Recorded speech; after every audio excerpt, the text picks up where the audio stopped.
یہ جو آج خصوصی کمیٹی میں بات ہوئی ہے، مسودہ اب تک پہنچ گیا ہے،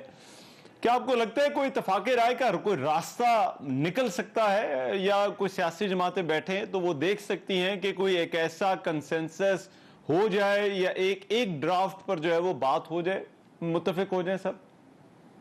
السلام علیکم، بہت شکریہ رحمان صاحب۔ بسم اللہ الرحمن الرحیم، اللہم صلی علی محمد وعلی آلہ وصحبہ وسلم۔ انگریزی میں کہتے ہیں کہ there is a will, there is a way۔ اگر نیک نیتی ہو، مقصد نیک ہو تو اللہ راستہ دے دیتا ہے، لیکن اگر نیت میں فطور ہو تو وہی اللہ پھر راستہ بند بھی کرتا ہے۔ جس طریقے سے اس آئینی ترامیم کو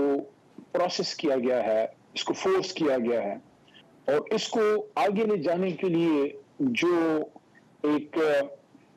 انجن یوز کیا جا رہا ہے، جو ایک طاقت کے بل بوتے پہ لوگوں کو توڑا جا رہا ہے، ابھی تک کوئی خاص کامیابی نہیں ملی۔ میں بلاول صاحب کو سن رہا تھا آپ کے انٹرویو میں، باقی باتیں اپنی جگہ ہے، ان کا اپنا موقف ہے، میں احترام کرتا ہوں، لیکن مجھے ایک چیز سن کے بڑا دکھ ہوا جب آپ نے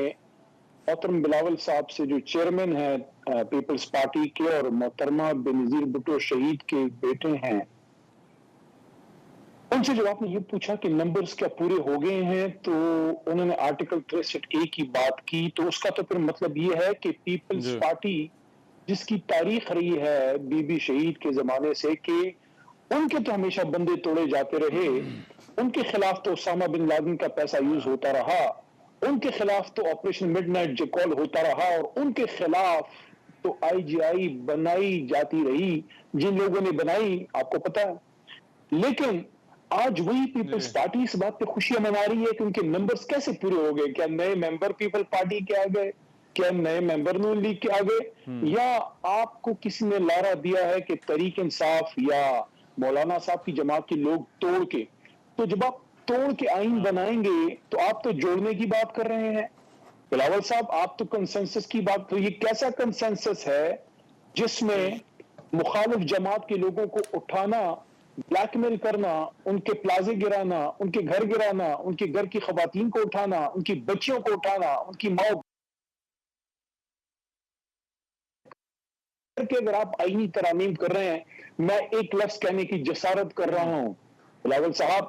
یہ سب کچھ ہو سکتا ہے،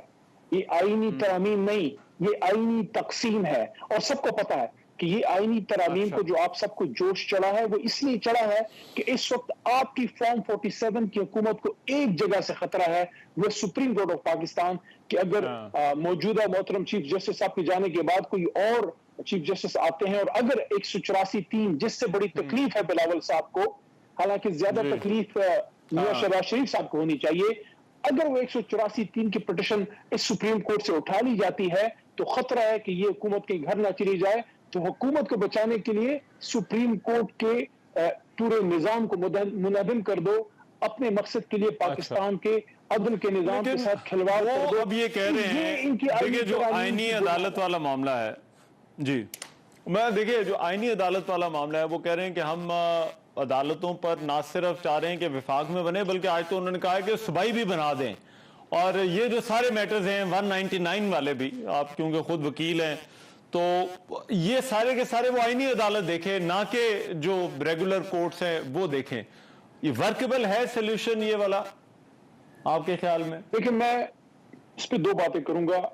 آپ نے کہا میں وکیل ہوں، میں طالب علم ہوں، قانون کا ادنا سا طالب علم ہوں۔ اسلامک جیورسپروڈنس کو اگر آپ دیکھیں، اسلامک جیورسپروڈنس کو، وہ شخص جس کے بارے میں سرکار دو عالم حضرت محمد مصطفیٰ صلی اللہ علیہ وسلم نے فرمایا تھا کہ میرے بعد اگر کوئی نبی ہوتا تو عمر ہوتا، لیکن میرے بعد نبوت کا دروازہ بند ہے، اتنی بڑی شخصیت، لیکن وہ قاضی قضات کے سامنے جب وہ خود امیر المومنین تھے وہ کھڑے ہو جاتے تھے۔ تو یہ ہوتا ہے قاضی علی السلطان کا کانسیپٹ۔ پوچھ لیجیے کسی اسلامک جورس سے کہ ہمارے دین میں کانسیپٹ کیا ہے؟ ملک کا سلطان، ملک کا مطلق العنان، جو بھی حکمران ہے وہ قاضی کے سامنے کھڑا ہوگا۔ قاضی علی السلطان کا کانسیپٹ ہے، اور اگر ہم جس اینگلو سیکسن لا کو فالو کرتے ہیں، جو بلاول صاحب نے بھی شاید پڑھا ہے اور میں بھی چھوٹا سا وکیل ہوں اس کا، اس میں بھی کانسیپٹ یہ ہے کہ ٹرائیکاٹمی آف پاورز ہے، عدلیہ ہے، انتظامیہ اور مقننہ ہے، کوئی کسی کے پیرافرنیلیا میں انٹرفیئرنس نہیں کرے گا۔ اگر کبھی آپ نے یہ جو ٹرائیکاٹمی اس کو چھیڑا، اگر آپ نے انتظامیہ کو کمزور کیا، اگر آپ نے پارلیمان کو کمزور، یا آپ نے اگر جورسپروڈنس کے سب سے بڑے انٹرپریٹر آپ نے سپریم کورٹ کو کمزور کیا، تو آپ اس بیلنس آف کانسٹیٹیوشن کو چھیڑ دیں گے جو انہی کے نانا نے بنایا تھا۔ تو آج میں یہ ضرور آپ کو کہنا چاہوں گا، یہ بات کی جاتی ہے کانسٹیٹیوشن کورٹس کی، کہنے میں بڑی مزیدار بات کانوں کو لگتی ہے، لیکن اس کے پیچھے مقصد کیا ہے؟ دیکھیں میں آپ کو سمپل سی ایگزامپل دیتا ہوں۔ جب آپ نے ایک آئینی عدالت بنا دی تو یہ تو چیف جسٹس صاحب محض ایک بیوروکریٹ ٹائپ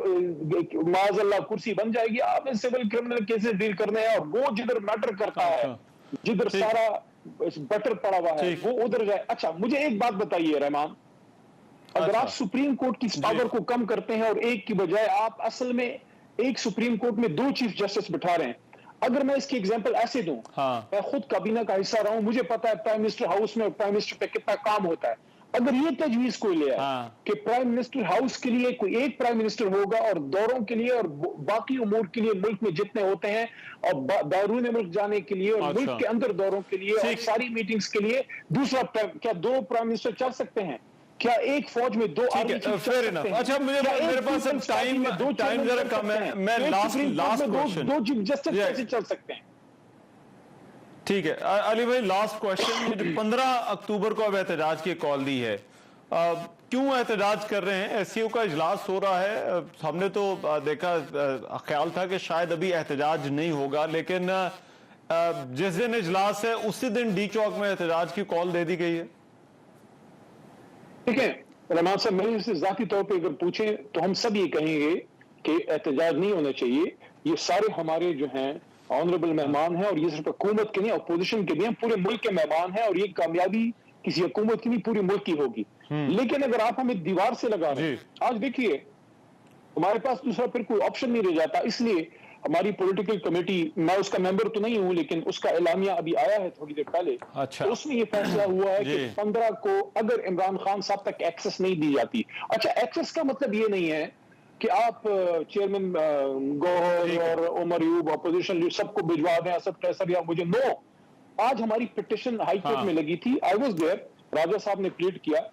2 بڑی ہی انسانی ہمدردی کی بنیاد پہ، کوئی پولیٹیکل انٹری نہیں مانگ رہے تھے۔ ہم یہ کہہ رہے تھے کہ ان کی سسٹر نورین بی بی، نورین نیازی صاحبہ ہماری ماں کی عمر کی ہیں، ہاتھ ان کا ٹوٹا ہوا ہے، بیٹھی ہوئی تھی، ایک وہ اور ایک خان صاحب کے ڈاکٹر شوکت خانم سے، 2 اشخاص کو انٹری دیں، کوئی پولیٹیکل بات نہیں ہوگی، صرف یہ تسلی ہو کہ ان کی صحت ٹھیک ہے، اور یہ جو چمگوئیاں ہیں وہ جب ریجیکٹ ہوا ہے، تو آپ مجھے بتائیں ہمارے پاس کیا آپشن رہ گیا؟ کیوں ہمیں عمران خان تک ایکسس نہیں دی جا رہی؟